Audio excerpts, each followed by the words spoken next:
Good evening. It's 7 p.m. on Monday, April 29th, 2019.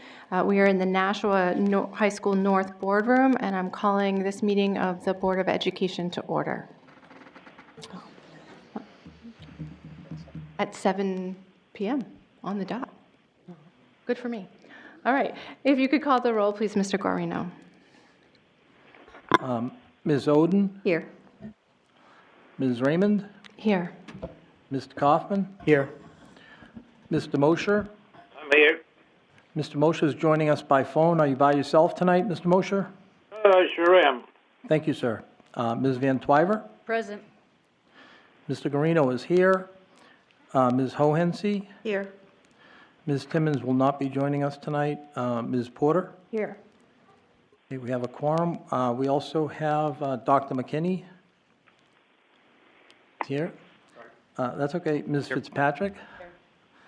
We have Ms. O'Gara. Here. We have Ms. Scales Present. and Mr. Eade. Here.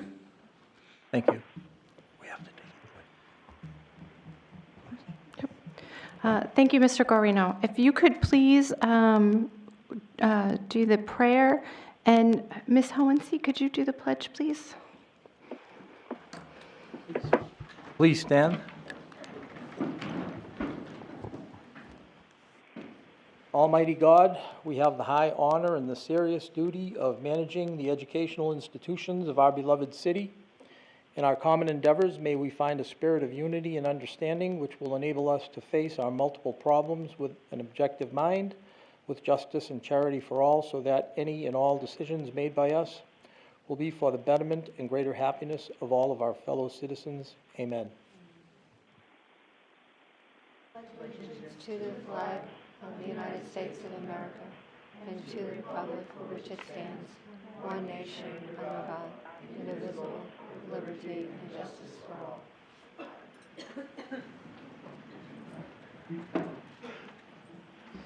All right, thank you, everyone. This evening, we do not have a presentation. We have quite a few items on the agenda to get through. So we will move right along. Does anyone have anything that needs to be removed from the consent agenda? Mr. Kaufman. Yes, thank you. I'd like to remove email from Dr. Mosley on April 15th and my response on April 18th. Okay. Anything else? All right, I would entertain a motion to approve the consent agenda with the exception of the April 15th email from Dr. Mosley and the April 18th email from Mr. Kaufman. So moved. Thank you. Second. Thank you.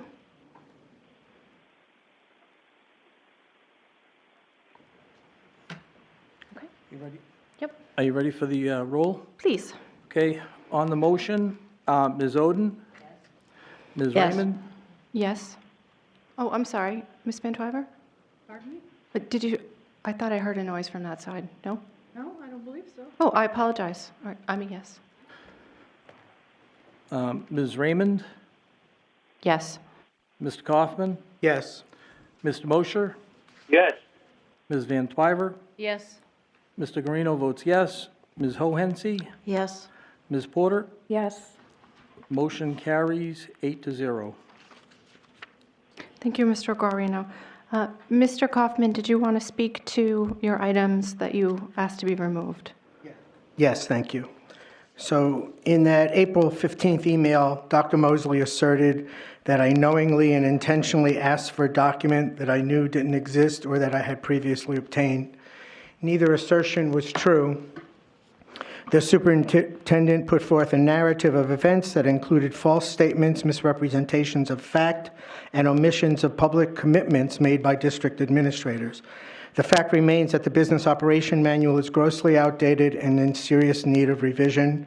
This was revealed when it was referenced in 2 recent policy updates necessitated as a result of the General Assurances audit earlier this year.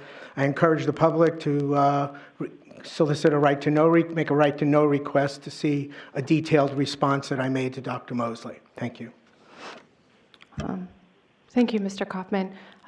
Now, I might be confused on this matter, but my understanding is if something's removed from the consent agenda, then it doesn't make it into our records. Point of order, I don't think so. I think we can vote on it We can now separately. vote to accept it, I think put it you- back onto the, accept it as, sorry, Doris. You pull it out to speak to an issue, and then you can still vote on it. Okay, thank you for the clarification. Would anyone like to make a motion to approve those emails? So moved. Second.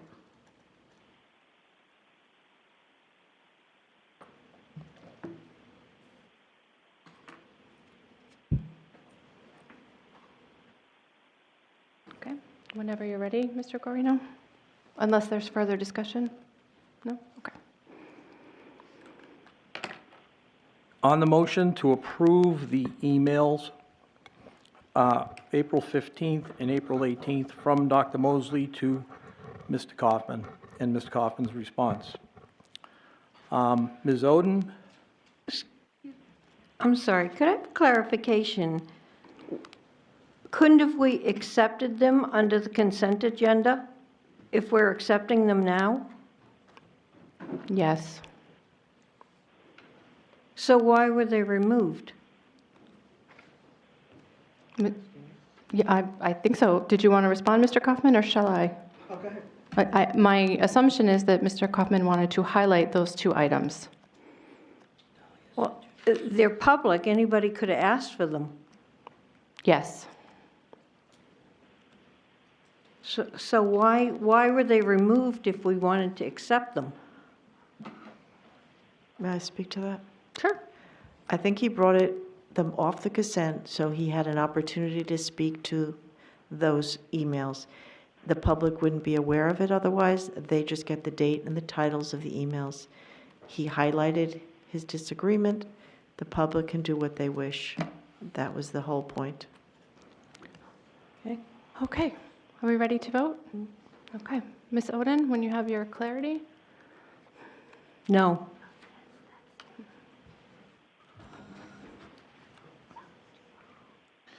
Ms. Raymond?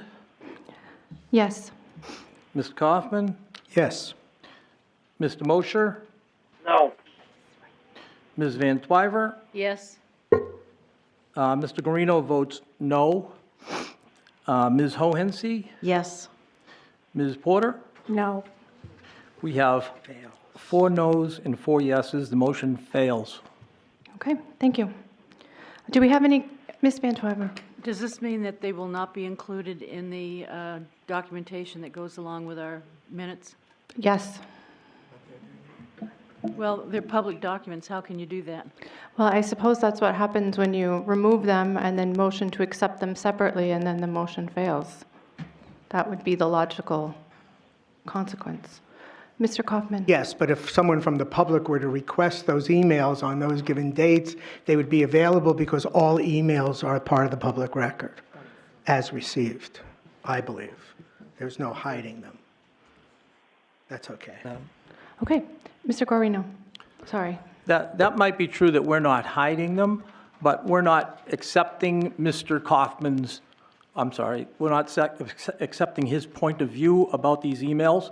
Dr. Mosley is not here to defend his emails, so I think we ought to give him a chance to set the record straight. And we cannot go back and try to rewrite history, and that's what was being happened. So if you just had let it go, it would have been okay. But let's give Dr. Mosley a chance to have his point of view. Okay. Mr. Kaufman, you've I'm spoken going on to be, this. but if Mr. Guarino brings up a good point, perhaps we should defer final action or reconsider what we just did, so Dr. Mosley can present his discussion and I can rebut his accusations that were made in that email. Mr. Guarino suggested that Dr. Mosley have a chance to represent it, so I'm following through on Mr. Guarino's suggestion. Yes, I understand. I believe that a no vote would have to then make the motion to reconsider. Would anyone who voted no like to make a motion to reconsider? No, it's a pause, it's in the There is no affirmative. prevailing side, so either It's in the- side. Oh, either side can make the motion. Thank you for the clarity. Is anyone making that motion at this time? I'll move to table it. Second. You're moving to table the reconsideration? No, Because the motion itself failed already. No, the issue failed, no action was taken. I'm taking and tabling the issue so we don't have to belabor it all night. Okay. Point of information, it's not on the floor to be tabled. So we already voted it down, so it's not on the floor for consideration. It's not a question before the board. So you can't table something that's not before the board. It was voted down. It wasn't voted down. It did not pass. Okay. At this point, I'm going to ask that we move on. This is an email issue. It really has no bearing on, the work that we're here to do tonight. I'd like to move on. So are There's a there, motion on the floor. There's no motion on the floor. there's a motion to table and it was seconded. But there's nothing to table because it failed. I understand. Let's just take the roll. On the motion to table a question which is not before the board, Mr. Clark. because it already failed, and that is the April 15th email from Dr. Mosley to Mr. Kaufman, and Mr. Kaufman's April 18th response to accept it. Ms. Oden, No. Ms. Raymond, No. Mr. Kaufman, Yes. Mr. Mosher, No. Ms. Van Twyver. Yes. Mr. Guarino votes no. Ms. Hohensie, Yes. Ms. Porter. No. I have 3 yeses and 5 nos. Table fails. Okay. Do we have any communications outside the consent agenda? Okay, seeing none, we have on to the public question comment period, limited to items on this agenda. Has anyone signed up to speak regarding items on this agenda? Or, barring that, has anyone not signed up who would like to speak regarding items on this agenda? Okay, moving on. Let's see, the next item is the superintendent's comments. Dr. Mosley is not here, so with permission of the board, I'd like to skip right over it. And let's go down to the student member of the board comments. Ms. Scales and Mr. Eid, do you have comments this evening? Okay, Mr. Eid and then Ms. Scales, please. So first, I'd like to make a quick update on the student election procedures that we have between the two schools. We met, Jamila Shanti, and the principals of the high schools and the Senate advisors and presidents, and we've made our procedures pretty similar and working with state law. Now we're just making some finalizations and we're going to get it passed through the Senate and hopefully get a signature from our principals. So that's for that. And then also AP exams are coming up starting on Monday. They last 2 weeks and it's $95 for each exam or $25 for those who qualify for a free and reduced lunch. And then lastly at South, it's Spirit Week this week. Pajama Day was today, and we have other days like College Day and Decades Day for the rest of the week. Thank you. Thank you, Mr. Eid. Did you say AP exams are in 2 weeks? No, they start next week, but there's 2 weeks of them. Of them? Wow, that seems early to me. I guess time is going very quickly. Okay, Ms. Scales, did you have comments this evening? Yes, I did. Okay, great. April 13th was Nash High School South Junior Prom. I'm only talking about that because I went. It was very fun. May 17th is Nash High School North's J Prom. April 16th, we had the Student Voice Summit. We talked about school spirit and how to get students more involved, social and emotional learning and awareness, and a rank was discussed. And NCCRJ will be coming to South. Well, there will be an NCCRJ Summit, for those of you who don't know what that means. It means Nashua Community Conversation on Race and Justice will be coming to South on May 13th and May 20th at North. That would be all. Okay, great, thank you. I'm excited to hear that the Nashua Community Conversation on Race and Justice is coming, because we had voted on that last month, I believe, or 2 months ago. Mr. Kaufman? Thanks. I have a couple of questions about the AP exams and stuff. Do we know how many students actually take them each time? Is it it's just at the end, it's just in the May semester, right? Do you take them in the fall? No. It's run by the college board, and they say the dates, and we just find a spot. Yeah, Okay. exactly. It's every May, yeah. Any idea how many students take it? A good amount. Couple hundred, 300 or 400 people? 500? A third of the class, so it'd be almost 1,000 people. Oh, right? I don't know about a third of a class. Ms. Fitzpatrick? I'm not sure. I can't give you a good number. This is data that we could easily gather, but I don't think it's fair to put students on the spot. Okay, thank Okay, you. not my intention.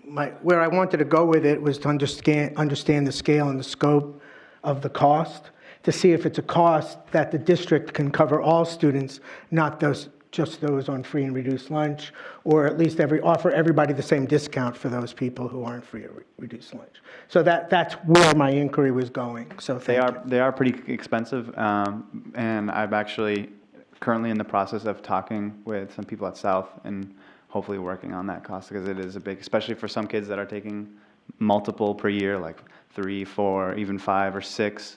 So It can be really expensive. So the cost you mentioned is per course? Yeah, per exam, yeah. Oh, it's per Yeah, exam. some kids don't even take the course, but they sign up. So they could, if they have 3 AP classes, it could be close to $300? Yeah, Okay. yeah, exactly. Maybe there's something we can look at. It's pretty expensive, yeah. Yeah, that sounds like something that would be a good discussion for budget for next year, if we can request that data on the number of students during the budget season and seeing if we can fit that in.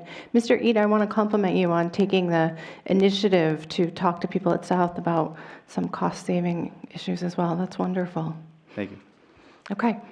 The Committee on the Budget, Nothing to report, Madam President, on the budget. okay, I understand the aldermen are discussing the budget this month, so hopefully we'll have an answer soon. Yes. Okay. Committee on Policy, that's you as well, Mr. Guarino. Oh, no, I'm sorry, I skipped Finance and Operations. I apologize, Mrs. Oden.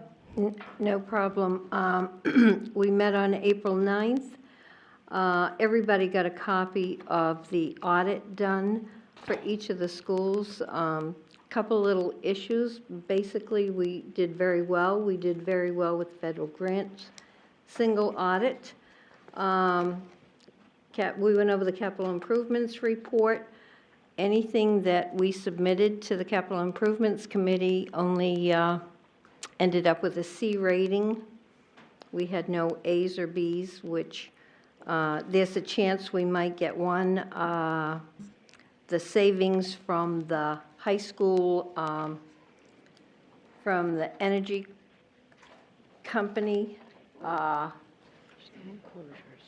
because there's a quick payback on that.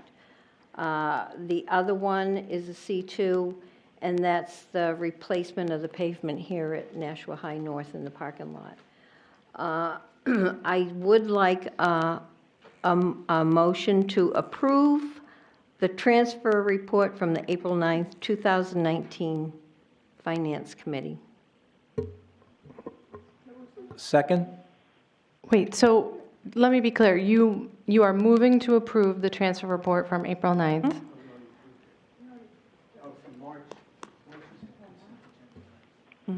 There was a $20,000 transfer, $21,000 and some Okay, and that was in our previous packet regarding the April 9th meeting. It should have been in the packet for that week, correct? Yes. Yes, it was. Okay. Ms. Van Twyver? Could you please refresh my memory on the $20,000 and what it was transferred for? It was, Dr. McKinney, do you want to speak to it? It was curriculum, was it? Let me see. Mr. Donovan? Mr. Donovan, do you? I believe, well, first of all, I think you've approved it in the consent agenda already, Oh, okay. but that's, And April, because both were presented at the April meeting. no, keep in mind, it's when the month ends, so Oh, okay. the April we will do in May. We did the March in April, so you in effect have approved it already. Okay. So what was the $20,000 used for, please? I believe, I don't have it with me but I believe it was a transfer within the curriculum budget. where we moved it to software. There was an item on the software line. This was to purchase. I'd have to, I don't know off the top of my head, I'd have to look it up, but I'd be more than happy to send everyone an email tomorrow with what the adjustment was. Please do so, Mr. Donovan. Certainly. I'd appreciate it. I have a copy here, if it helps to clarify.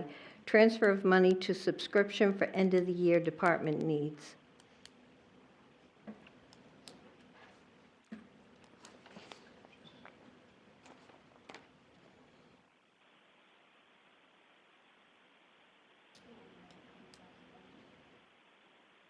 Pretty sure that was just software.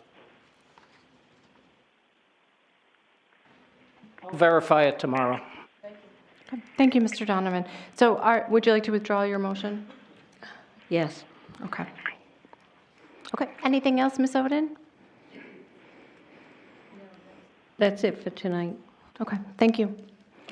All right, now Committee on Policy, Mr. Guarino. Thank you, Madam President. We have a number of items from the Policy Committee.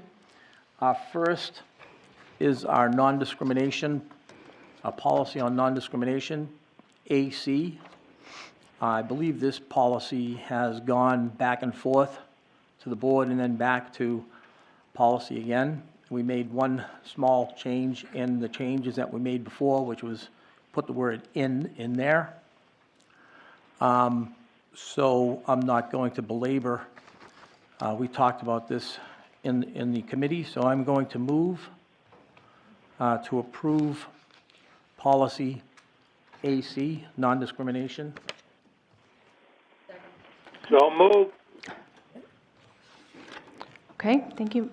Ms. O'Gara has her hand up. Mr. Guarino, did you have something further, or shall we go to Ms. O'Gara? Go to Ms. O'Gara. It has come to my attention that the food service director, whose part in that policy is the USDA requirements for non-discrimination, that she has some concerns about the language, and so I would kindly ask if we could put it back to HR and then back to policy again and the board. Ms. Van Twyver? Madam President, I move to return AC back to the Policy Committee for further work. Okay, so I believe Mr. Guarino would need to withdraw his motion first, and then we can do the moving motion?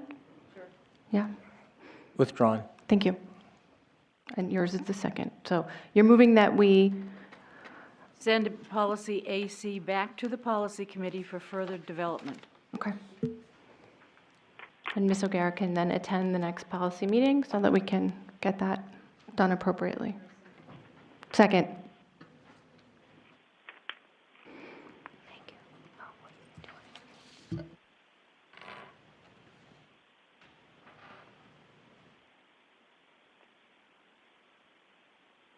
On the motion to send the policy AC back to committee for further development. Question? Mr. Kaufman? Thank you. Is that to the HR committee or the policy? Because I heard mention of both in the discussion. It seems to me that it is more efficient to have it policy and have Ms. O'Gara attend that meeting than have it bounce from committee to committee and have changes in each and kind of lose track of it. I tend to agree. That's why I was suggesting, or would suggest it be more specific so we know where it's going to go. Ms. Van Twyver said policy. I believe you did. Just wondering if I was going crazy. No, you did. I just didn't say it to get things moving. Okay. So on the motion, Ms. Oden, Yes. Ms. Raymond, Yes. Mr. Kaufman, Yes.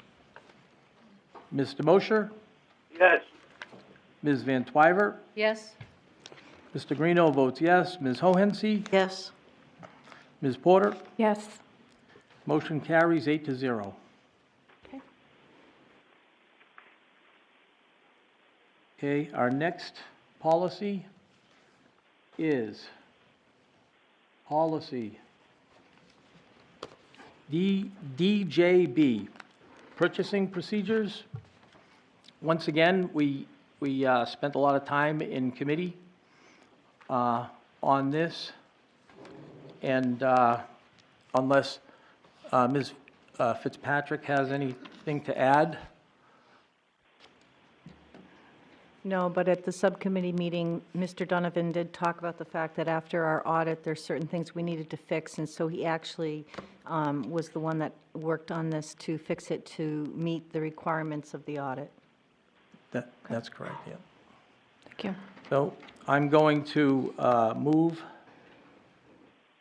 to approve policy DJB, purchasing procedures, as presented. Second.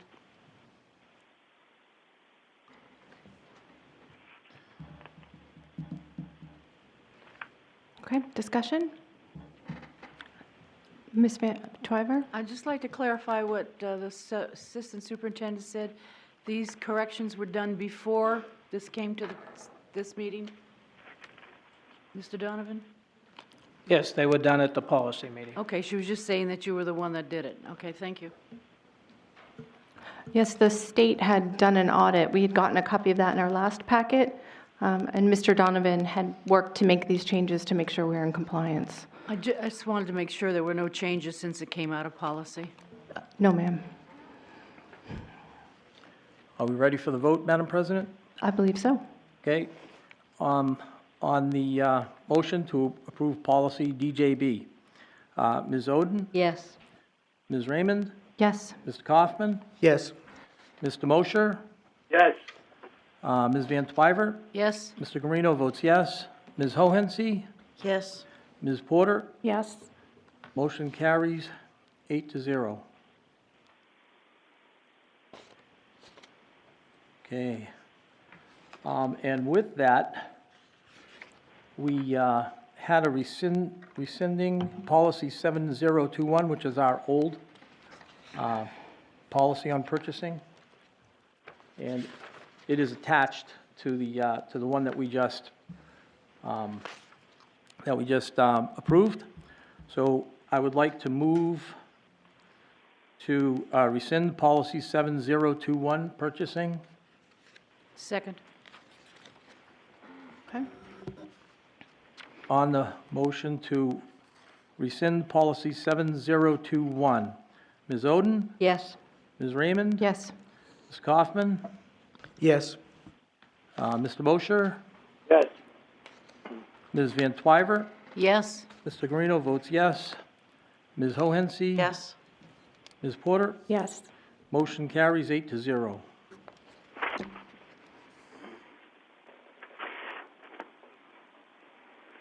Okay.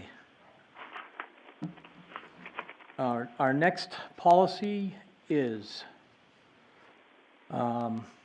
policy DA, Fiscal Resources Management. We again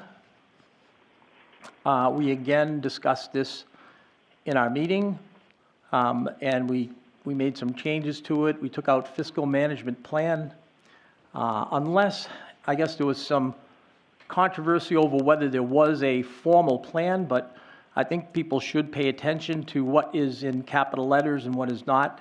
If something is not in capital letters, it's not really a formal plan. For example, in the first paragraph, it says, the goals of the educational plan of the district. It's not capitalized, so it's just a plan, an educational plan, a plan for education. So I hope that puts people's minds at ease. So with that, I would like to move to approve policy DA, Fiscal Resources Management. Second. Okay, discussion? Mr. Kaufman? Thank you. It was I who asked about a management plan. That was the previous title of the policy.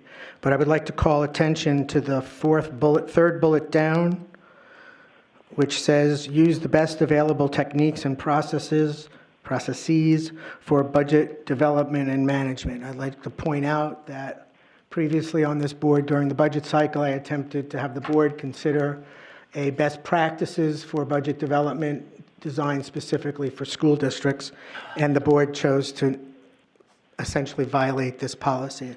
So I'd like to just call that to the attention of the board, that the next time the subject comes up, you actually have a board policy that really encourages you to do that.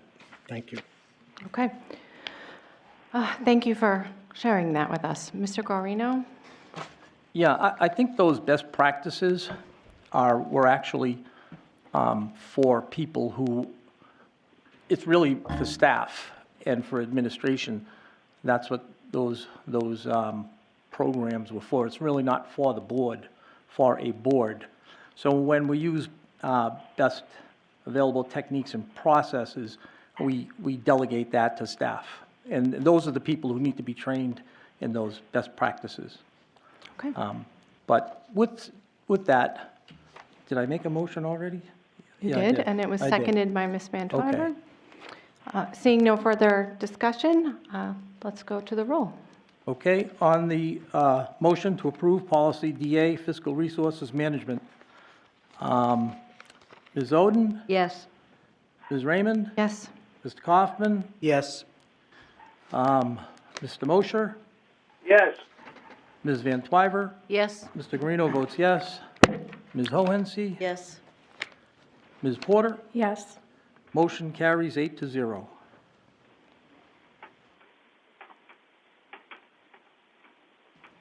Okay, our next on the agenda is approval of policy GBEB, employee conflict of interest as amended.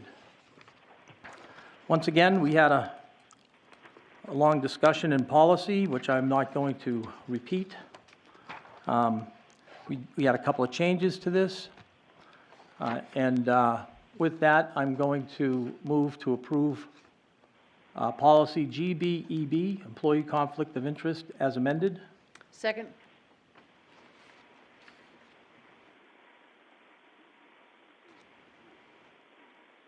Are you ready for the vote, Madam President? It looks like Mr. Kaufman has something. Thank you. So I read this and I see the second paragraph says conduct, regulations, and there's reference to the city ordinances. And then later on, it talks about this code of conduct. And it's not clear to me what code of conduct we're speaking about. The title of this policy is a conflict of interest, employee conflict of interest. And I will also make note that there's no mention of the recently approved State Department of Education Code of Conduct from last November, which I know we spent a lot of time. Actually, Mr. Marcoux was on that committee, if I remember correctly. So we're not making any reference to that here, and I think that should somehow all be tied together and included. Okay, thank you. Ms. O'Gara, any commentary on that? No? Okay. Yep. Any other discussion? I had just a quick comment. Okay, thank you, Mr. Mosher. It says that employees are subject to the conduct regulations found in the Nashua revised ordinances. I think that is sufficient for what we are working on. Okay. Thank you, Mr. Mosher. Are you ready for the roll call? Yes. Okay, on the motion to approve policy GBEB, Ms. Oden, Yes. Ms. Raymond, Yes. Ms. Kaufman, No. Mr. Mosher, Yes. Ms. Van Twyver, Yes. Mr. Guarino votes yes, Ms. Hohensie, No. Ms. Porter. Yes. Okay, so we have 2 noes and 6 yeses, motion carries. Okay, thank you. Okay. Our next policy is DHA, Contract Signing Authority. Once again, we had a long discussion in policy about this, in the policy committee, about this policy. We've added what's in red before the committee, so I'm not going to belabor because it's anymore. So I'm going to move to approve policy DHA, Contract Signing and Authority. Second? Any discussion? Okay, seeing none? Okay.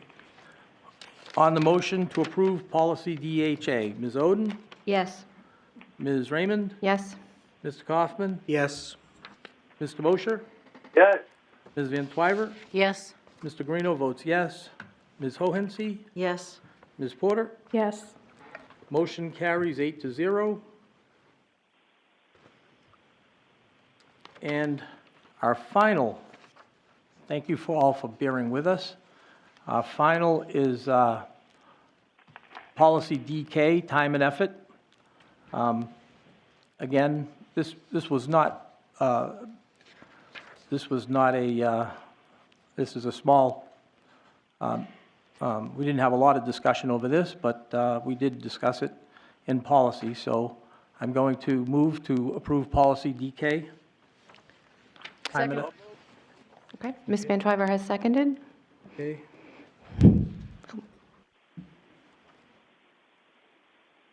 On the motion to approve policy DK, Ms. Oden, Yes. Ms. Raymond, Yes. Mr. Kaufman, Yes. Mr. Mosher, Yes. Ms. Van Twyver, Yes. Mr. Guarino votes yes. Ms. Hohensie, Yes. Ms. Porter, Yes. motion carries 8-0. And I believe that's the end of our Committee on Policy business. Thank you, Mr. Guarino. It looks like you guys had a very busy last policy meeting. We did. Okay. Ms. Fitzpatrick? I just wanted to let folks know that because of the backup of policies, because a lot have been sent back, we're having 2 meetings this month. One this Thursday at 6 o'clock here, and the next one is May 21st at 6 o'clock here.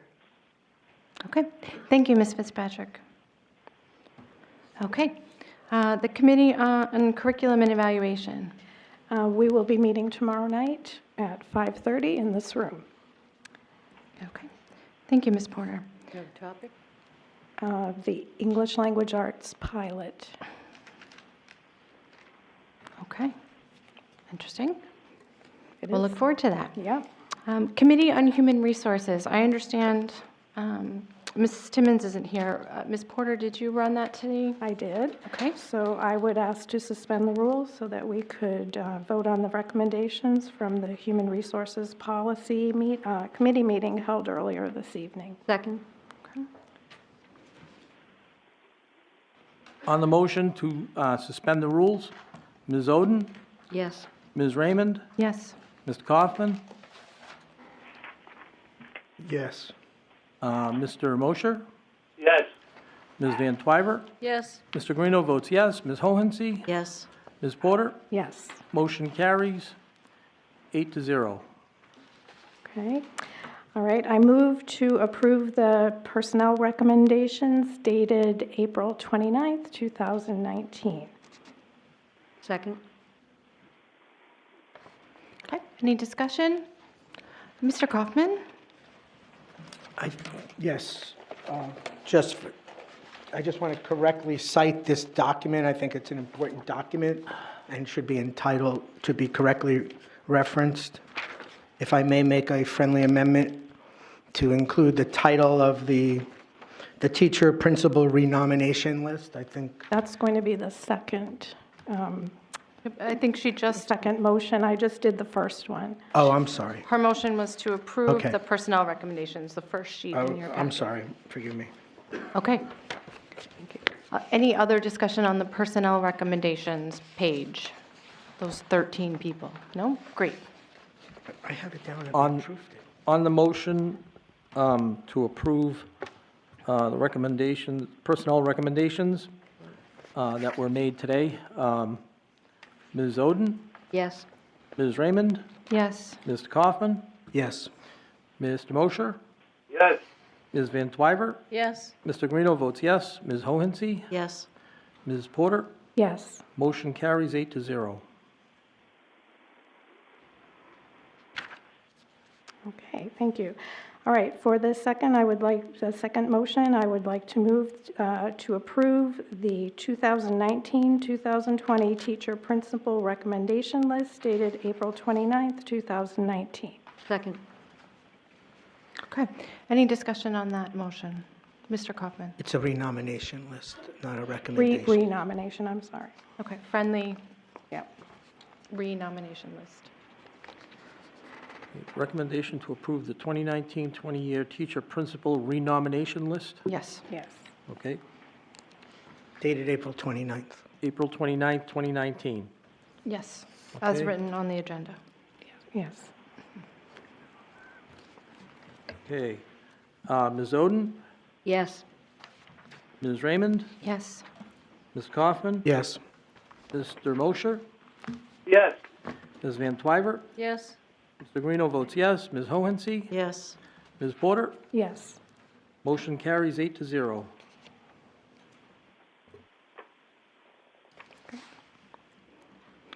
Do you have anything further regarding HR this evening, Ms. Porter? I do not. Okay, Thank you. thank you. Do we have any liaison reports this evening? Okay, seeing none, we will move on to unfinished business. The first item on unfinished business is the JROTC marksmanship proposal. And I see that we have many, many members of the JROTC organization here this evening. So at this point, I'm happy to take, to open discussion. I'm happy to entertain a motion. Ms. Porter? Okay, I'd like to speak to this. Can we have a motion to speak to it, please? But point of order is you shouldn't have discussion unless the motion has been seconded. I think It's we not. have, I think our past practice has been to do both. However, I did ask for, if anyone had a motion, I'm And I willing had to my- accept a motion, and then we can have a discussion, if that's all right with you, That's Ms. fine. Porter. I don't have a motion. Okay, thank you. Mr. Kaufman? Thank you. Motion to approve the JROTC marksmanship proposal received previously. Second. Okay, approve.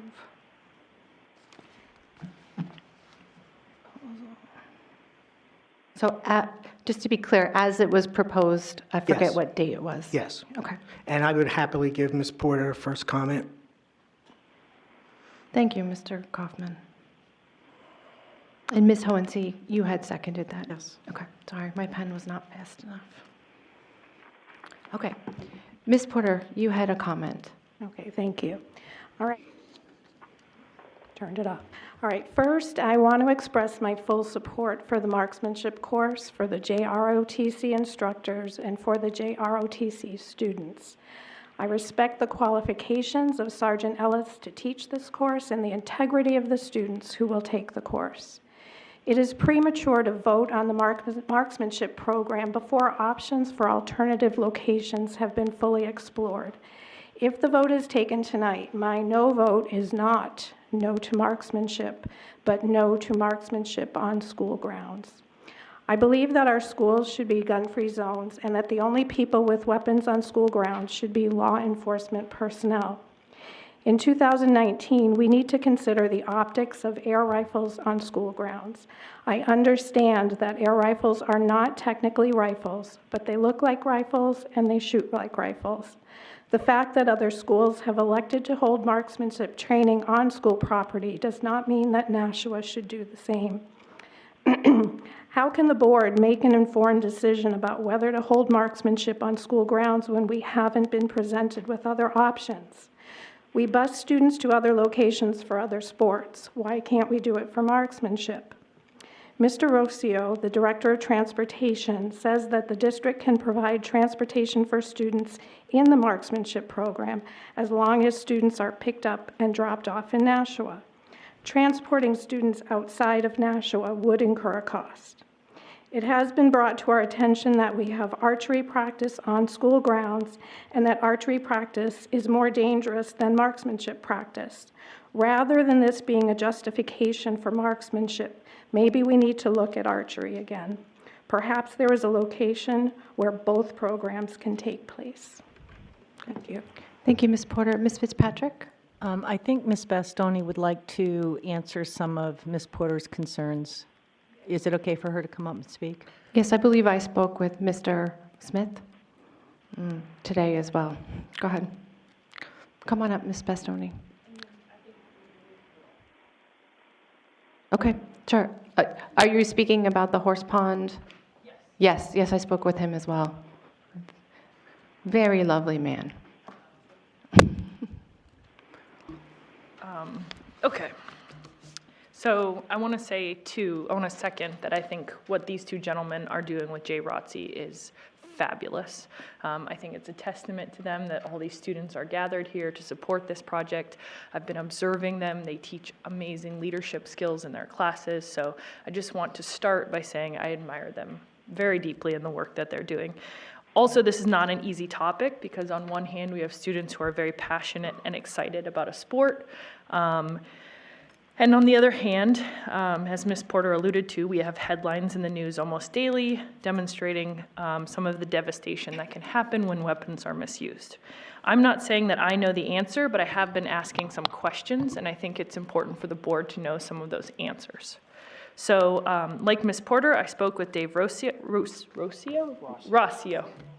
and he said that there would be no increase to the transportation budget if we did transport students to Horse Pond Fish and Game, which is about 1 mile off campus.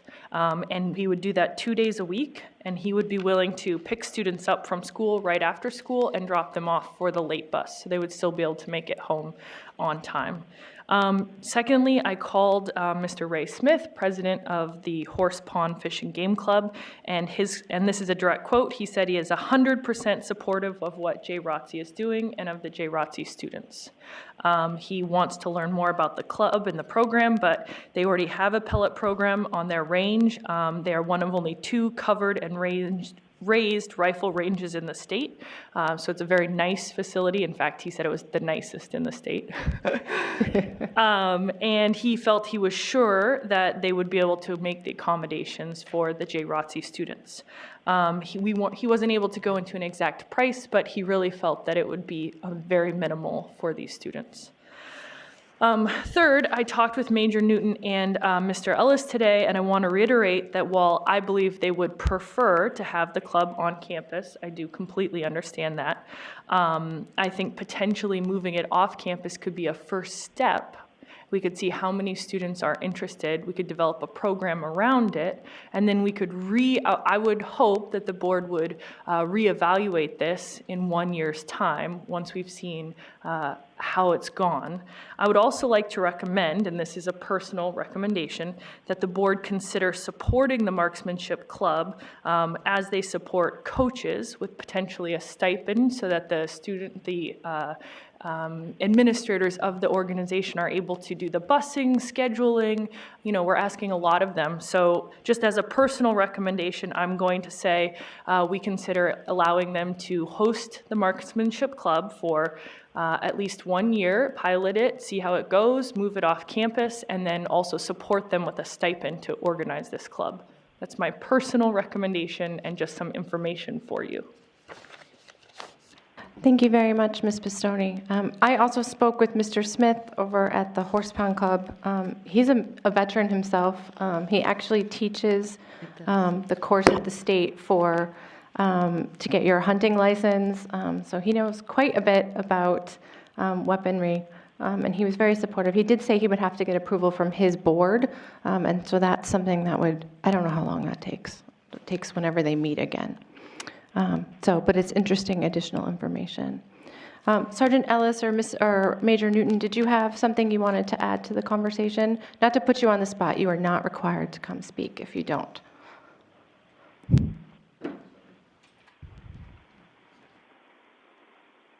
Full disclosure that having the gun in our room makes me very uncomfortable. Man, that's actually the point. This is one of our drill rifles, okay? It's inert. It's made of plastic, wood, some metal. It doesn't do anything. But it's called a rifle, okay? Air rifles are called a rifle just because they look like this. Does that make them dangerous? Does it make them a deadly weapon? I know that was part of the discussion earlier, what constitutes a deadly weapon. RSA 625-11 clearly couples the definition of deadly with intent. Okay, this can be used as a deadly weapon if you turn it over and try to club somebody with it. Okay, a knife from the cafeteria, a screwdriver, a hammer, all constitute deadly weapons if you have intent. So it's not the item itself, it's the intent. Okay, there are certain items defined in 625.11 that are considered deadly weapons. This is not one of them, okay, nor is an air rifle. It's also not a firearm. You need gunpowder to constitute a firearm. So none of those are considered firearms.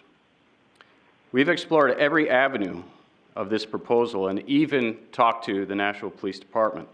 I'm summarizing my conversation with them, but they said using air rifles in the back of the school for educational purposes, as long as the board okays it, does not violate any existing law. The rifles, when stored, are under double lock and key. They're in the back of my room, locked in a room, padlocked together with our color guard rifles. I've extended an offer to the board president to come and take a look, and anyone else that has any interest in seeing how these rifles are stored. I know that liability has been discussed, but this should be no different than any other sport that Nashua students are engaged in, such as football, baseball, lacrosse, or archery. There will be significantly more injuries with any of the contact sports than with marksmanship. Matter of fact, over the course of the 40 years or so that AFJROTC units have had a marksmanship club across the country, 40 years, there have been 0 incidents. 40 years, all the units across the country, 0 incidents. As for the offers from the public to help, although they're much appreciated, we are asking for approval to host this club in what is essentially the backyard.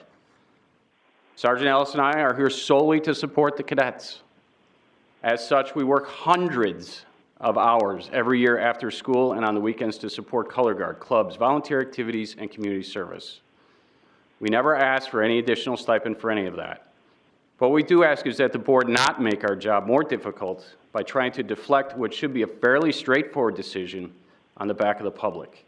Moving this club off campus may cause unforeseen logistical problems with transportation, rifle storage, money, time, and participation, which is most important. We want to be able to walk out to the range, set up practice, and go home to our families. If the logistics become too cumbersome, then this will not happen. Finally, before you vote, if you plan on voting no to this proposal, ask yourself why. Is it just because this looks scary? Or, ma'am, the optics? Please take the emotion out of the equation and make a decision based on logic and reason. That's all I have. Thank you very much for giving me an opportunity to comment. Thank you, Major Newton. Mr. Donovan, I understand that you spoke with risk management? Yes. Their initial response was that they didn't think there was an issue. They did ask for more information. I sent the proposal over. I don't remember, there was 1 or 2 short questions. I have not heard back from them. They were going to speak, I believe, with the police department and with the insurance company. But like I said, I didn't get the final response. But the initial response was that they didn't see that there was an issue. Okay, thank you, Mr. Donovan. I just wanted to point out to Sergeant, I'm going to say it wrong, Major Newton had pointed out an RSA from our criminal code. The RSA that governs student weapons is 193D, and that specifically says no firearm or dangerous weapon, and then it refers you over to the criminal code. So it doesn't say deadly, it says dangerous, and those are the things that students aren't allowed to have on campus, which leads me to concern about archery. But our discussion this evening is about marksmanship. Mr. Kaufman. May I speak to my motion? Absolutely. Thank you for your patience. Sure. I want to thank the major and all the cadets. You still look great in those uniforms. Don't let anybody tell you different. I want to thank you for your commitment, your future perhaps commitment to the service of our country, and for your participation in this program. I support the major's original proposal wholeheartedly. One thing, there was a couple of weeks ago, Dr. Mosley brought forward an MOU, a Memorandum of Understanding between the ROTC, JROTC program and the district. And one of the keys, that program is now on suspension, essentially, or I hope I'm not using a derogatory term. It's on sort of like a probationary period, probation. And the reason for that is enrollment. The standard, if I recall the MOU, was we need 100 active students in the program. And we currently have an enrollment of about 96 students. So we're 4 students short of where the Air Force would like us to be. Now, I can honestly tell you, I fully believe that a fully functional marksmanship program is definitely something that a lot of cadets would be interested in. A lot of students might be interested in joining the program because this is something they may have aspired to do that's currently unavailable. I think we need to look at the larger program, JROTC program, and its enrollment, and understand that its success may very well lie on this one particular component part, namely this implementing a national program here in Nashua. I also know that some students use their participation in the JROTC, I'm not going to call it by its acronym, I don't like that, and to get into colleges, to seek scholarship programs at various universities and programs. So I don't think we should take that away from these students who obviously commit a lot of time after school. I'll just stop there. I will support the motion as presented. Just a quick comment on your first comment. I believe Adam presented during the first presentation, what was it, 2 months ago now, that there was a high school in Missouri, okay, that increased their enrollment 75% over the course of a couple of years because they had a marksmanship program. So I know that's just one example. I get that. But even if we increase our enrollment by 15 or 20%, that certainly is something that we should consider, and I think that's a good idea. Okay. Thank you, Major Newton. I saw Ms. Hohensee and then Mr. Guarino. Thank you. I just want to point out that Manchester High School West offers a junior ROTC program with marksmanship. They have a drill team, a color guard, and a rifle team. And we, as a district, are committed to helping students become responsible, productive members of society. In other words, college and career ready. This program prepares students for a career of service. It would be their honor and their privilege to serve our country. We have a board member that had a 22-year career in the service. So that was her privilege. I don't want to deny these students the same privilege, the same ability. We need to be competitive. We must have similar experience for our students to be accepted at rigorous colleges and universities. It's discriminatory to have, base something on emotion, not an irrational argument. It doesn't provide equity with what archery has. As to RSA 193D, it's not a firearm, and they're not considered deadly weapons. So I don't think that pertains. And as the police have said, this is a program that they could support.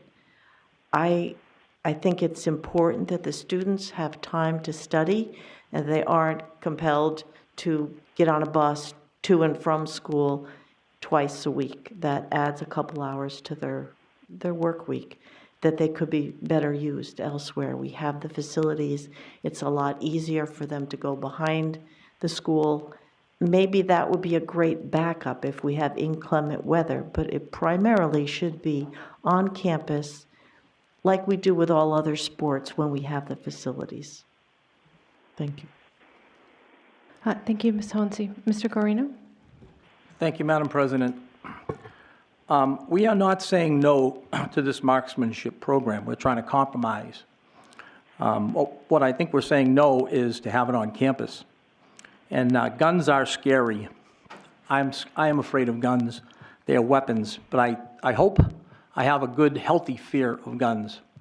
And when I saw you bring that gun in, I was, a little bit intimidated. And then I realized, you basically, most of the stuff that's for show. I figured it was probably one of those guns you use in drills, I just want to say that you're right, it's going to be in our backyard, but the backyard belongs to all the citizens, belongs to everyone in the city of Nashua. And there are a lot of people that really are not comfortable with having it in their backyard. Elm Street Middle School has to go off campus for almost all their sports, and it doesn't stop kids from participating. So I am willing to compromise to approve this marksmanship program if it begins at the Horse Pond Fish and Game Club. I'm willing to amend the motion to approve the marksmanship for students if it takes place at Horse Pond Fish and Game Club. Are you making a motion to amend? I'm amending, motion to amend that we approve the marksmanship program if it takes place at Horse Pond and Fish and Game Club. Okay, is there a second? I will not second that, but I have comments. Odin did? Okay, one moment, please, Mr. Mosier. It looks like Ms. Odin was seconding. I would second that. Okay, and then I'd like to let Mr. Mosier go, and I think I saw someone over there. So, go ahead, Mr. Mosier. Okay, I think that, having the program as is very good and very important. And, a slight clarification on the gun. A gun is a firearm when it has a propellant that drives it and becomes a weapon of sorts. And the propellant that is normally used is gunpowder or some other explosive compound. Now, just as a matter of background, my dad was in the military, and he was awarded a medal for marksmanship and being an expert with the rifles and the pistols. And as such, he taught my brother and I the proper use of and the handling of weapons. Now, I also had the opportunity as a scout to be into a drill team, and I thought that this was very good training. I don't believe that a program that has gone 40 years without an incident is a good reason to move it off of the campus, because we have been programmed by the media to think that all guns are bad. They're not, because it's not the guns that do the damage; it's the people behind it that pull the triggers.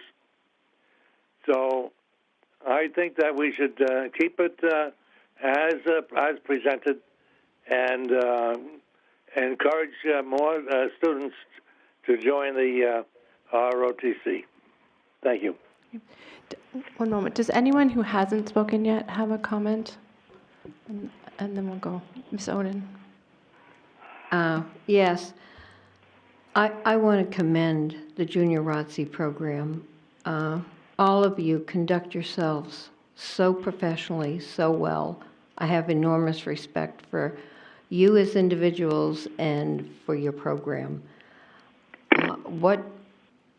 To think that we do have a range within a mile is very appealing to me. I thought Ms. Bostani brought up some good points, but what concerns me most until you came forward with your request, I had no idea there was archery going on in Nashua High.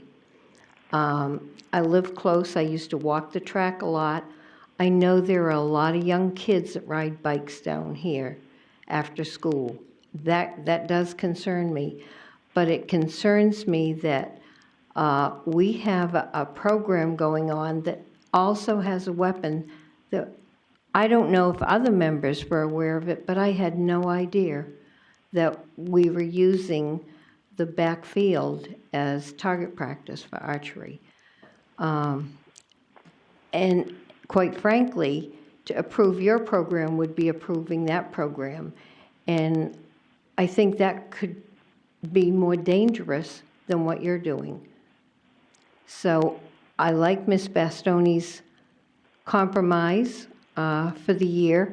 I understand you're looking to increase the numbers, and I hope you succeed in that. And if this would help, having this program, then that's well and good.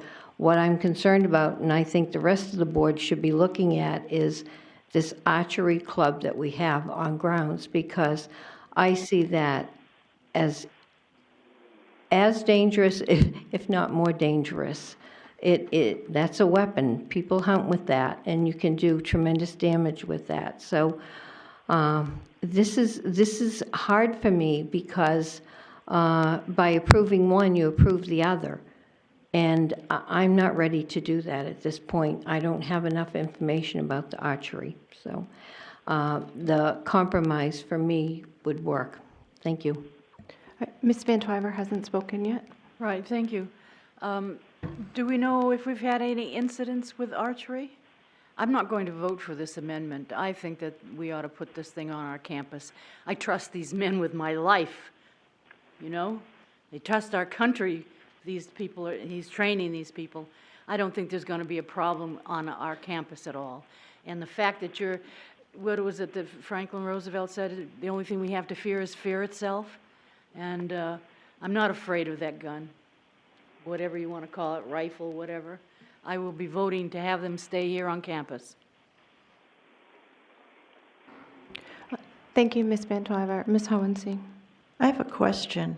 Would it be possible to offer an air rifle training or safety program, one-day little workshop for members of our board that are concerned? Because I think if they were exposed to something like this, they might reconsider. If I hadn't had any gun safety or training, I might be a little leery. So I just thought that might be something that would help this board. Yes, Mr. Guarino. Thank you, Madam President. I've already been trained to handle a rifle, and I have handled rifle, and I've shot marksmanship. I know what it's about, and I know how those air rifles work. I know what kind of projectile comes out of them and how it comes out. So I'm all set. Okay, thank you. Mr. Kaufman. Thank you. I just want to point out, I consider the marksmanship program completely separate from the archery programs that currently exist. So I think I think they can be dealt with separately. I don't think a vote for the marksmanship program is necessarily a vote for an archery program. I believe this board could take up the archery, as new business tonight if it felt as though it wanted to. But I would just limit the discussion to the proposal in front of us and not tie archery into it. It's about the marksmanship program from the JROTC. I just have one other point I'd like to make, is that I've spoken to Principal Burns, and he is in total support of the marksmanship program here, and would even consider bringing it into the cafeteria if necessary, as we saw in, I think, that presentation a few weeks ago. Yes, correct. So he was supportive of both an indoor and an outdoor program here. So let's not forget, the principal has, really, if he were uncomfortable, then this discussion would be very different. But I will point out a firsthand conversation with the principal, and he approved it. Okay. Thank you, Mr. Kaufman. Seeing no other hands, I'm going to take an opportunity to chime in here before we vote. A couple of things. I agree with what was previously said about archery being more dangerous. I'm concerned about how that came about. Where, to a certain extent, I think comparing apples to oranges, we have one that has a projectile that could embed itself in a target, versus the other one, which has these little tiny lead pellets that will bounce off your shirt if you get hit with one. So I really think that archery is a more dangerous sport, and I think that if the board doesn't look into it, we should consider directing the superintendent to look into it to find out what risk management has to say about that. Having said that, I think there's a couple of points that ought to be considered. First, we're talking about some of our most responsible students in the district. I mean, these are kids who are voluntarily signing up for a very strict code of conduct. And I think that we need to be respectful of that and really acknowledge that these aren't kids who are going to be off like shooting each other willy-nilly. They have significant supervision. And my understanding is that Sergeant Ellis has extensive experience and is uniquely qualified to teach our students how to use weapons appropriately and in a safe way. And I think we would be remiss not to take into consideration his unique qualifications for leading the students in this way. I've spoken to several other schools that have marksmanship programs. I did speak to a Marine JROTC program, but we won't talk about the Marines here. But I will say, he had a lot to say about the Air Force too. But I will say that I've been very encouraged and impressed with the research that I have done with the other schools that have this program. And there are 4 in New Hampshire, and there are over a dozen in Massachusetts who have stricter gun laws than us. Having said all of that, I have to say that my grandfather, who was a colonel in the United States Air Force, would be quite disappointed in all of the cadets at their reluctance to travel 1 mile down the road to do their marksmanship program. I can just hear my grandfather's voice asking why you guys aren't putting all this stuff on your back and jogging the 1 mile down the road, because you are going to be asked to do a lot more than that if you go to basic training. So having said that, I think that if members need a recess to think about it, or if we are ready to vote first on the amendment and then on the motion. Would anyone like some more time to think? Major Newton. Ma'am, just for clarification, if I asked my cadets to jog 1 mile down to the range, they would do it twice a day. No doubt about it. But I don't see the need, especially when we have other sports programs here that have transportation. We have a field in the back that's not very utilized. I believe in the KISS principle, okay? I won't go into what that is. I'm sure everyone knows what that is. I know. Yeah. Thank you, Mr. Rozier. I figured. So it's not my cadets requesting that we do it in the backyard. It's myself and Sergeant Ellis requesting it. Okay, thank you. I did not mean to cast aspersions. I was attempting to be humorous, but I failed. So I apologize to all. Okay, does anyone need time to think on it, or are we ready to vote? Okay, so on the amendment first. Okay, on the amendment to approve the JROTC marksman only if it is moved to Horse Pond Fish and Game Club. Mrs. Oden? Yes. Ms. Raymond? No. Mr. Kaufman? No. Mr. Mosher? No. Ms. Van Twyver? No. Mr. Greeno votes yes. Ms. Hohensie? No. Ms. Porter? Yes. Excuse me. 1, Yes. 2, 3 yeses, 1, 2, 3, 4, 5 noes. Motion fails. On the motion to approve JROTC marksmanship as previously presented, which is on the Nashua High North campus. Ms. Oden? No. Ms. Raymond? Yes. Mr. Kaufman? Yes. Mr. Mosher? Yes.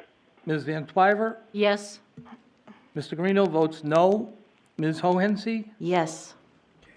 Ms. Porter? No.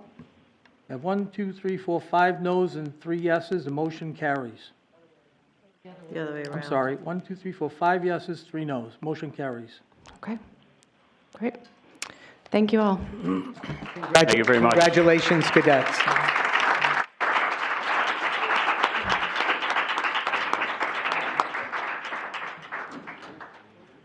Thank you. Okay.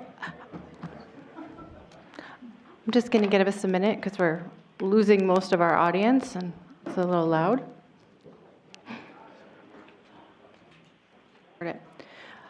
Okay, it seems like it's quieted down, so thank you for your patience. The next item on the agenda is the consideration of weighted GPA for CTE courses put on by Ms. Hohensee, and I believe we have I believe that goes along with the other item. I'm sorry, I guess I'm confused about it. Ms. Hohensee? Well, what I noticed when I was reading the handbook is there are some CT courses that give college credit. Most of our other courses, the AP courses where you take an exam and you get college credit, has a different weight, it has AP weight. I was wondering if we could have some accreditation from we have accreditation from colleges that something will give college credit. Should we not discuss in committee those courses getting AP weights? My understanding is the CTE courses are either unweighted or there's honors levels for the various courses, but there's none that give it the AP weight even when it gets the college credit. So that could be ironed out. It would be fair. It would be something that the committee should at least review. Yep, that sounds like something that the curriculum committee could review, and that also perhaps this task force that we voted for last time ought to consider when they're doing their evaluation as well. So I believe because Mr. Mosier's on the phone, we need a roll to send it to committee, or we can have consensus? By consent, it's not a big deal. Yeah, I think so too. So we'll send that on to curriculum, and Ms. Porter, if you could put that in your queue, I would appreciate it. Okay. And then the next item was also brought to us by Ms. Hohensee, and it's regarding policy IKC, full-time students. If I may speak to that, that's the policy that we changed in 2016 that goes into effect this year for the class of 2020. I know the task force doesn't start until the fall. I'm not suggesting that we send it to committee. The task force can address whatever it needs to address in the fall. My question was to make sure that this was being implemented as a current existing policy for the class of 2020. So what that means is normally you would get a class rank at the end, and I guess our junior representatives here can tell us, at the end of your sophomore year, because you have to have 4 semesters, and then you get a class rank. But with this new policy, your class rank starts over again in junior year. So by the middle, or probably most likely the end, when you've completed your year-long courses, you will get a new rank based on 1 year, and then next year, as your senior year, you would have 1 more year added to that weighted GPA, and that would determine your class rank. We changed that in 2016, but we didn't put it into place because we didn't want to adversely affect anybody that was already in the system, because they entered with a different expectation. So this was changed 3 years ago, and your class would be the first that would be affected by it. The class of 2022. Class of 2020. I have the policy on my computer if you'd like me to read from it. Okay. Ms. Fitzpatrick? Yes. So we're following this policy, or it will be followed in the fall? And that's a question that I'll have for the principals and the department head, the guidance department heads. Okay, to make sure that they're prepared for it? Yes. Okay, great. So you're not asking that this policy be re-reviewed, you just wanted to bring it to the attention? Correct. Okay. And make sure, give us a report back that there's no problems with the computer implementing it and students are fully aware. That's all, just that it's smooth transition. Oh, I'm sorry, I misunderstood that. I have a point. Yes, Mr. Guarino. Don't we need a motion to have a discussion on the floor? My understanding of parliamentary procedure is if you're going to make a motion, you make it at the beginning, and then you argue for it. I'm not making a motion to change anything. I'm asking for an update from the administration that this is, But I thought we needed to have a motion on the floor to have a discussion. Mr. Green, That's what someone said before. right, and as I said earlier, Mr. Guarino, our past practice has been that we have done it both ways, depending on the particular circumstances. Okay. So- I just wanted a clarification. Okay, thank you. I had a question. Oh, how do students find their class rank? Is it on the report card? Is it just in X2? You have to go to your, Oh, sorry, Ms. Scales? Ms. Scales and Mr. Eid are having a side discussion about it. Okay, what would you determine? yeah, I guess you can find it on Naviance. I've always gone to my guidance counselor to get it, but. You can find it on what? Naviance, X2. Is that, it's like through X2, it's like a different website. Okay, Yeah, that's another thing Naviance is used for, but yeah. okay. And you can access that at any time as a student? Yes. Yep. Okay. Interesting. Okay. I'm a little confused. So is this new system that you said was kind of grandfathered in? Could you clarify a little? the old system was grandfathered in for the students that were present in 2016. So they wanted the new incoming freshmen to be the first class that would get it. So 3 years later, nobody had the rug pulled out from underneath them. So your new class rank should be at the end of this year, and it would be accumulation of 1 year's weighted classwork. And then next year, you'd have the second year added to it. The logic behind it was a transfer student can get a class rank with only 2 years.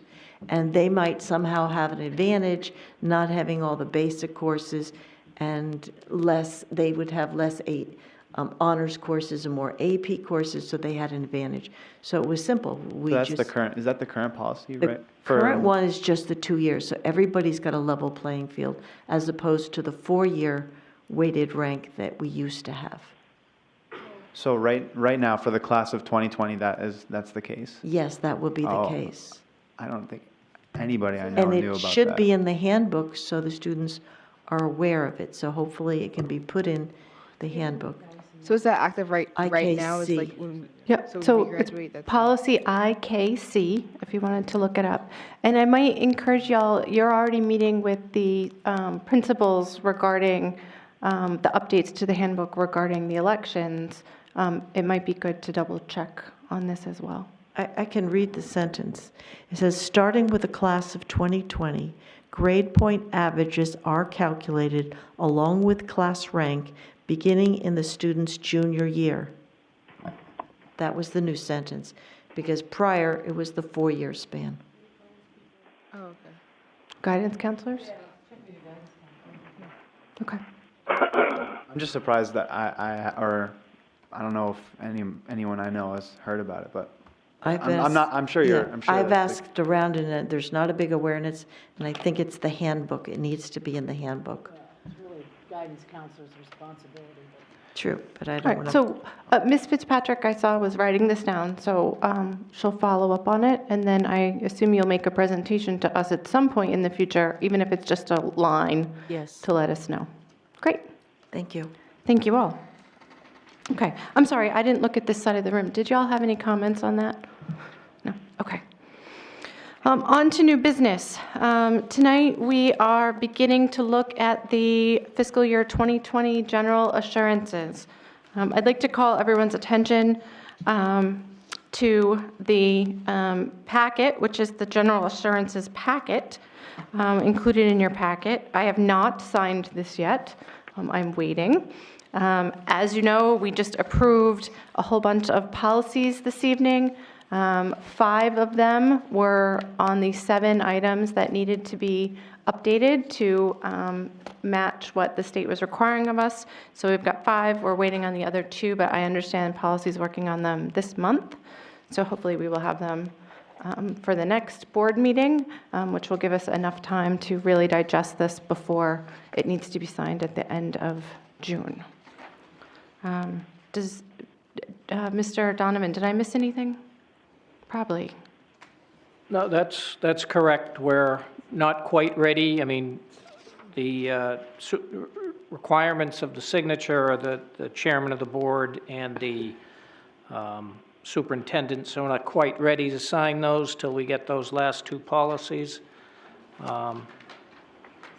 But I would suggest that since we do need to have this signed and up to the state by June 30th, if people have other questions or concerns, that they come forward with them over the next, either tonight or the next few weeks, so we're not having an issue signing these and then not being able to receive our grant funds right off the bat. That would be beneficial if we could have it straightened out by the 30th of June. Okay, great. Go ahead, Mr. Kaufman. I'm just curious, other than the policies that are forthcoming, is there anything else that we should expect to get? No, not from me. But like I said, if you have a chance to read through these, if there's any other questions that board members may have, it's rather detailed and... So we're just really waiting on the policies to fulfill the audit requirements, and Yes. then we should be ready to go. Yes. Thank you. Yes, one of the things that the state has changed this year is they're asking, along with the signature, that we submit meeting minutes acknowledging that we have received this packet of assurances, because all board members have to have received this packet. So I'm going to ask for a roll call of people to acknowledge that you have received this packet that has all of the information with the assurances. Yes, we're missing two policies. I'm not asking about the policies. I'm only asking that you have received this packet. And then we will, again, at May 21st, say we've received the remainder of the policies. Mr. Kaufman. You may just want to refer to it as a 16-page document, because I think that's how it refers to itself. Okay. So just, but there was a 14-page last year, it's a 16-page. Here, I'll say, I'm asking for a roll call to say that we have received the packet entitled General Assurances, Requirements, and Definitions for Participation in Federal Programs. That's the title. Ms. Oden? Yes. Ms. Raymond? Yes. Mr. Kaufman? Yes. Mr. Mosher? Yes. Ms. Van Twyver? Yes. Mr. Guarino, yes. Ms. Hohensee? Yes. Ms. Porter? Yes. We have 8 yeses, Okay, and so 0 noes. we will have Ms. Timmons on the May meeting. I will ask her to acknowledge that she has received it as well. Okay, do we have any other items for new business that did not make the agenda? Mr. Kaufman. Thank you. I would like to move that we bring the social and emotional learning discussion to the curriculum committee. If I can get a second, I'd like to speak. Second. Thank you.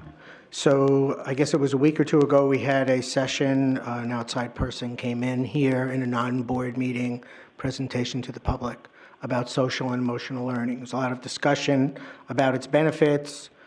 There was mention of a curriculum and time commitments that are required in the classroom, and it's a K through 12 program. It's throughout the district. To the best of my knowledge, and Ms. Hohensee did check the meeting notes of previous curriculum committees, and it hasn't been to the board in any kind of discussion, and probably so it belongs more appropriately, social emotional learning belongs in the curriculum committee. So I'm just asking that we move that over to curriculum for discussion. Okay, thank you, Mr. Kaufman. Mr. Guarino? Thank you, Madam President. I just want to ask the chairman of the curriculum committee, wasn't this already referred to the curriculum committee? Okay, the purpose of the night was just to begin a discussion. There has been no motion to adopt this curriculum. Right, but Mr. Kaufman said to refer the discussion to the curriculum committee. I thought we had agreed to do that. Maybe it's my memory is wrong. I believe it's in the queue. It is in the queue to already do that. Yes. That's what I thought. I thought we had discussed it, and that's what we said we were going to do. Yep.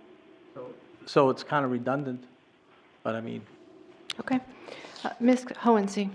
Thank you. It would be helpful to the board members if we had that queue listed. We've done that other years so that we have no ambiguity of what's in, what's out, and don't ask twice. I don't recall it being sent. I recall asking repeatedly for a presentation, and we got the one that we did, but I don't remember it ever going to committee, so I apologize if we were mistaken.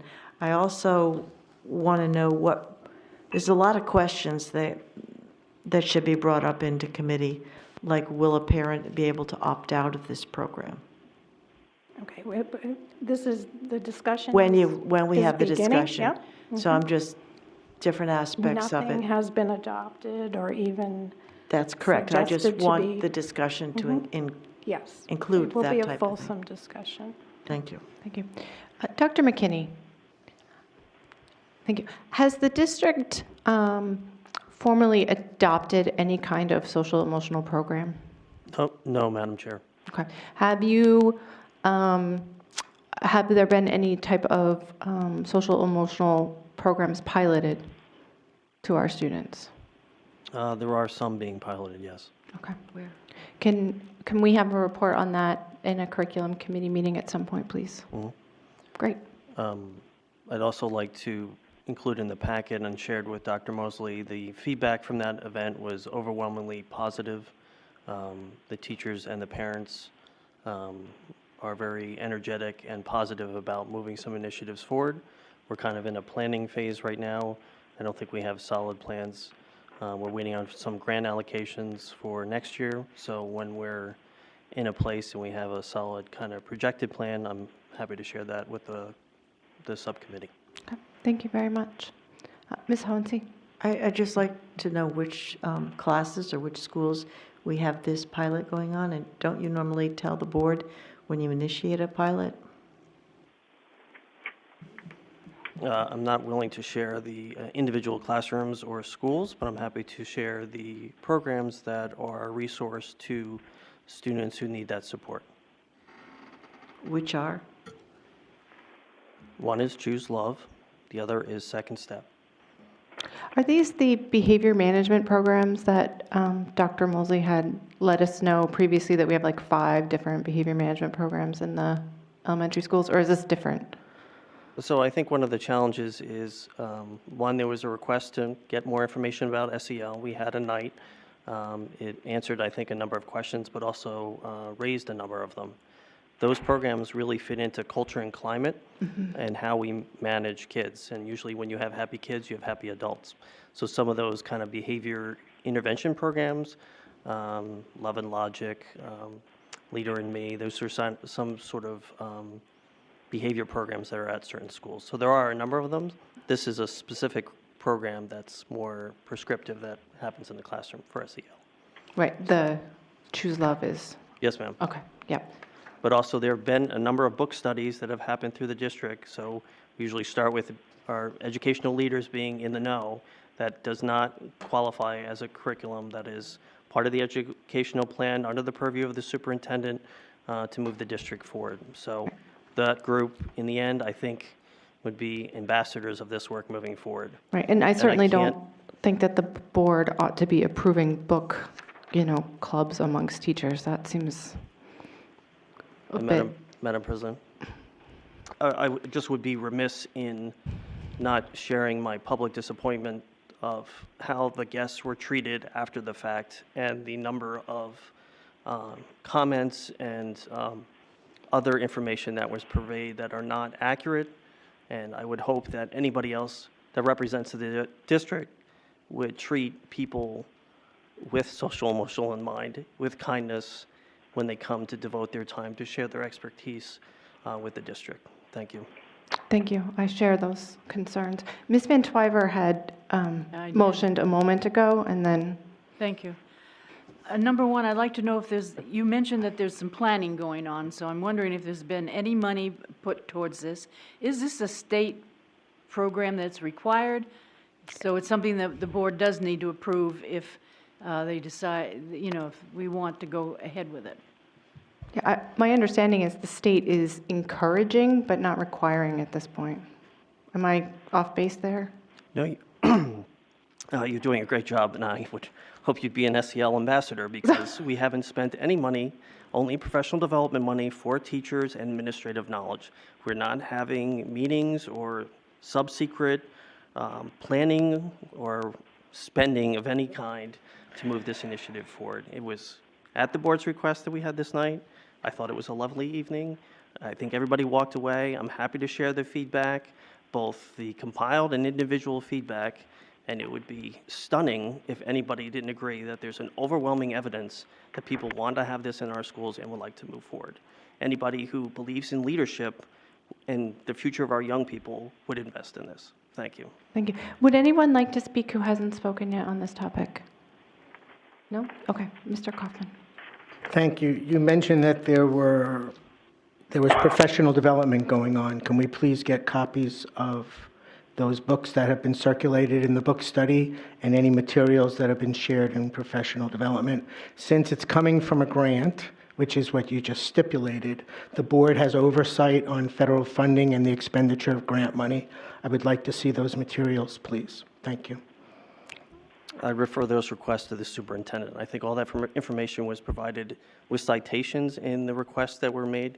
I believe the books and materials that are purchased should end up in the hands of the practicing educators in the district, and that's where they are. Right. We had this conversation over email last week. You received a very thorough response to your right to know.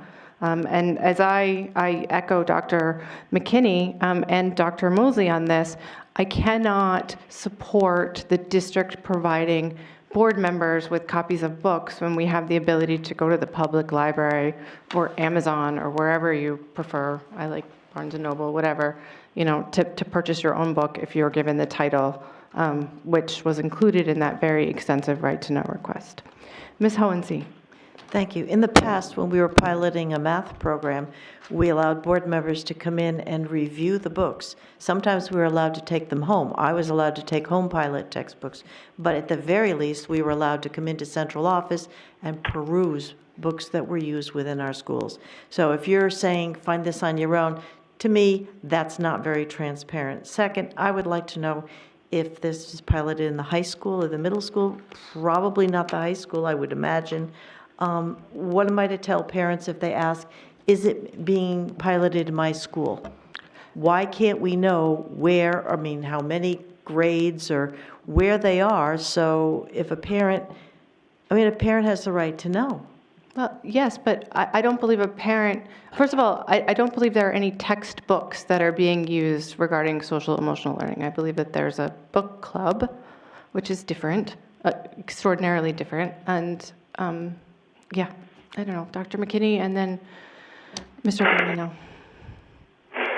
One, I'm happy to bring a set of the books and pass them around at the next board meeting and then collect them at the end of the board meeting.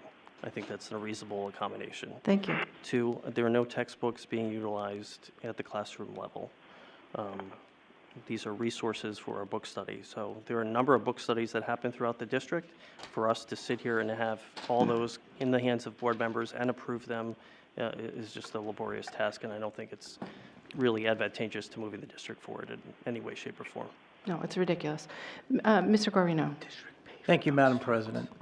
I would just like to make sure that anyone who's watching tonight or in the audience, that they just Google Choose Love, Scarlett Lewis, social and emotional learning. Any parent that's concerned, just get on Google, and there's plenty of information. I did it myself. There's studies out there. The superintendent actually provided the board with studies that show how social and emotional learning works. Scarlett Lewis has a free curriculum that you can download, and you can use it in your own household. You don't have to, but it's voluntary, but you can see what it's all about. So there's no mystery here. There is no mystery at all. And I just want to thank our teachers and our administration, especially our teachers who are very caring, who are out there working hard to improve the social and emotional learning of our children, to make our classroom environment more conducive to learning. That's very important that we do that in our district. But just to reiterate, we're not using the Choose Love curriculum. It's an option that's out there, but we're not actually using We're not it. using it yet. I'm Right. sorry, I didn't mean to confuse. I just want to make sure that I'm clear on that I'm not mistaken. I would say there are 2 to 3 teachers, and, it's a free resource. So if you want me to make a statement that they're not to use the resource or invest in it or pilot it, I would say there's 2 or 3 teachers that were piloting it prior to that presentation in the entire district. And then there are maybe 1 or 2 classrooms that are using Second Step and maybe a preschool classroom. So my directive to the administrators was, we're not bringing in any other programs, we're not piloting anything, because once they started learning, they wanted to grab onto anything, and then we can have 17 schools going in 17 directions. Right. So I see us forming a district leadership team and putting together a thoughtful plan for both pilot, training, and implementation. Okay, so I look forward to hearing more about that at the curriculum committee. Okay, any other items under new business? Okay, great. So we have gotten to the second of our public comment period. Would anyone left in the audience like to come up? Please. Do you recall how to use the button? Okay.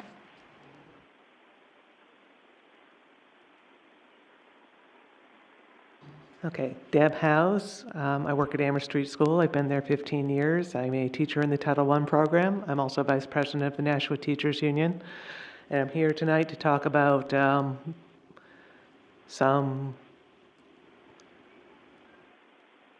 we have 22 part-time Title I teachers in the Nashua School District, and just before April vacation, 9 of my colleagues got their layoff notices.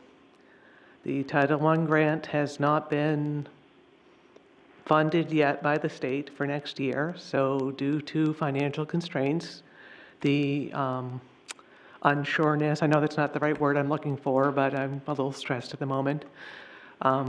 We had to lay off people because we don't know we'll be able to pay them. But that is 180 to 220 students who potentially next year will not have a skilled teacher to give them a reading or math lesson every day in addition to their classroom teacher. Some of the members of this board know how important it is to have that teacher to work in a small group of 3 to 5 students to provide that Tier 2 instruction every day in reading and math to help these students try to catch up with where they're falling behind. I come to work every day and work with my kids. I see usually 20 to 25 kids on my caseload every year. Losing 9 of us means that's 180 to 220 students who will be missing out on that quality, caring instruction from a well-trained teacher, giving them that intervention lesson next year. So I hope that when the grant comes through, when whatever bureaucratic issue gets resolved at the state and the grant comes through, that the highest priority is given to restoring those 9 positions. And I really hope that this board will encourage that the people who are filling those positions, who you've been investing in for the last 1 to 5 years in training, some of those people who were laid off are sitting with me this week in a workshop learning some wonderful thing about Orton Gillingham method of teaching reading, which is a wonderful multi-sensory structured phonics program to beef up our reading teaching. So 2 wonderful people who might not be back next year are devoting this week to becoming even better reading teachers than they already were, to help our students, and hopefully they'll be back to continue that. So I'm a little frustrated. I'm also, my heart is breaking for our students and also for my colleagues. So I hope the grant gets straightened out. I hope you're able to bring all of my colleagues back, and I hope you remember how important we are to the success of our struggling students who are facing so many challenges outside of school. You need us there to help them do their best when they're in school. Thank you. Thank you, Ms. House, for bringing that to our attention. Okay.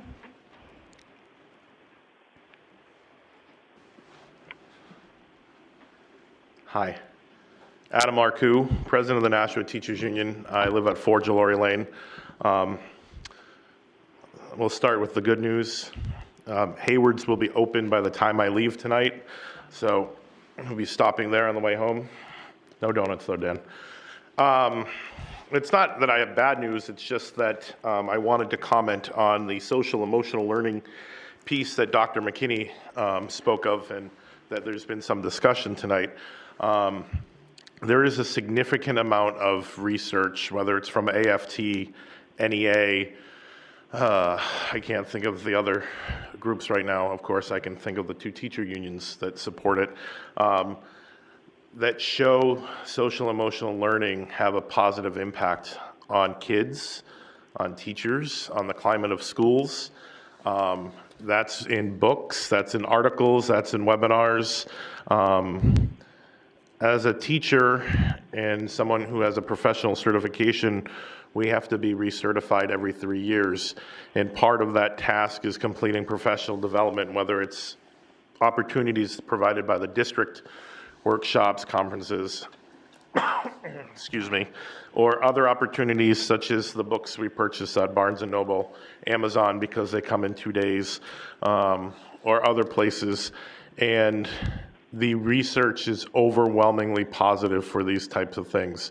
I wasn't able to attend the event prior to vacation. Dad duty takes first priority. And I'm disappointed that I wasn't there because I've looked at the free materials on their website. It's printed and stacked in a pile in my to-read list. And I'm going to tell you, it's going to say similar things to all the other things I've already read. I don't look at it as a curriculum. They may call it a curriculum. It may be a curriculum. I look at it as a way of running your classroom, your school, your district that sees kids as kids, meets them where they are, builds relationships, positive reinforcement, things that improve the school district as a whole, your building, your classroom. And I'm going to be honest, a lot of the things they talk about, teachers are already doing, whether they call it social emotional learning or not. It's not new. It's not a fad. It's not going away. The research is there. And frankly, I'm surprised the state isn't telling us we have to do it yet, because they like to do that, tell us to do it and then not pay for it. But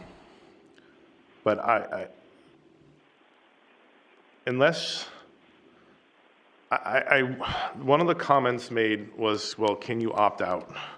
Well, I guess you can opt out of curriculum, right? There's the policy on that. But this is a community building, relationship building pieces that won't just help you in kindergarten, first, second, third. These are, they used to call them the soft skills, like the people skills, the getting along skills, the professional skills, the, play nice in the sandbox skills. And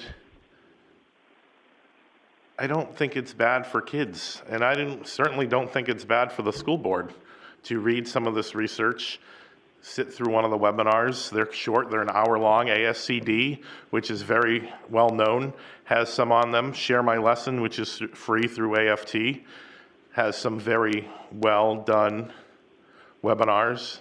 They're an hour long, and there's a lot of great research. And there's a lot of great books that we can, give you the titles for and read them.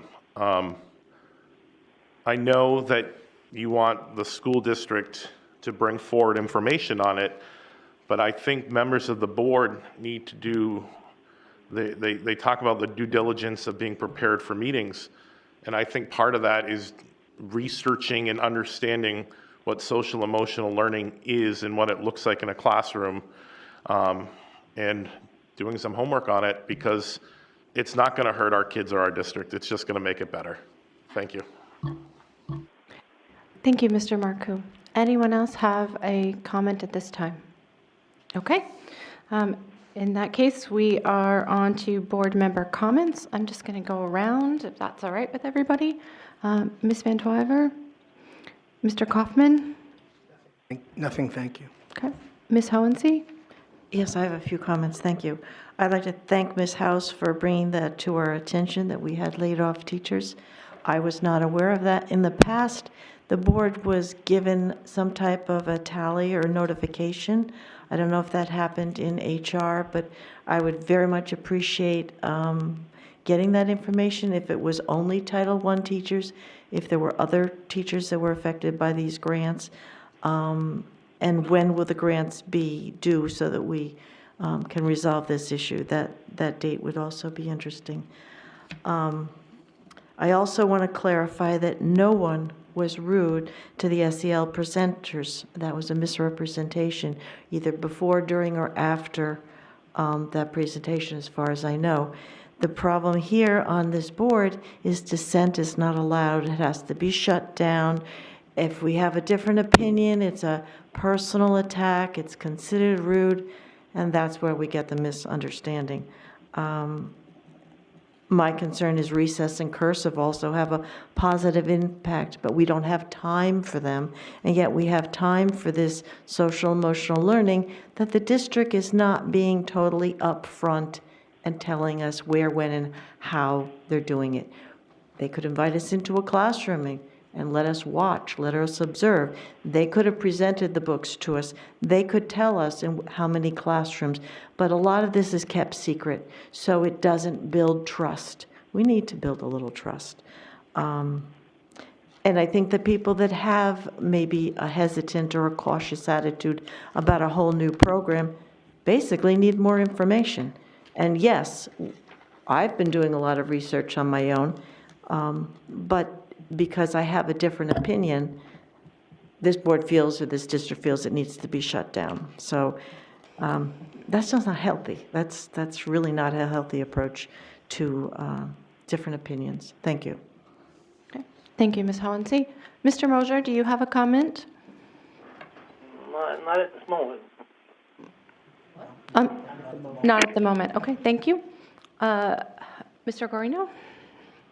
Thank you, Madam President. I'd like to recognize 3 of our Nashua teachers.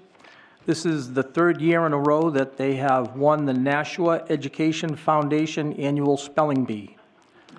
So I want to congratulate Louise Norway from Sunset Heights, Polly Kotsalka from Broad Street, and I'm sorry that I mispronounced your name. I did the best I could, and Lisa Drew. These teachers, I just want to say congratulations to them. They did a great job. 3 years in a row. They're called the Spellcasters, by the way. Okay. Also, congratulations to Amanda Bastoni for receiving yet another award, the New Hampshire Career Technical Education Leader of the Year Award. Congratulations to Ms. Bastoni. She was here earlier. Also, I want to say congratulations to the 2019 Boys and Girls Club's Impact Teacher Awards. There are a dozen teachers from our district. I'm not going to name all of them for the sake of time. I went last year. I wasn't able to make it this year, but I'm going to make it next year. And congratulations to all those great teachers. They were nominated by their students and given the award by their students. Just some great teachers in our district. Thank you very much. Thank you, Mr. Guarino. Ms. Oden?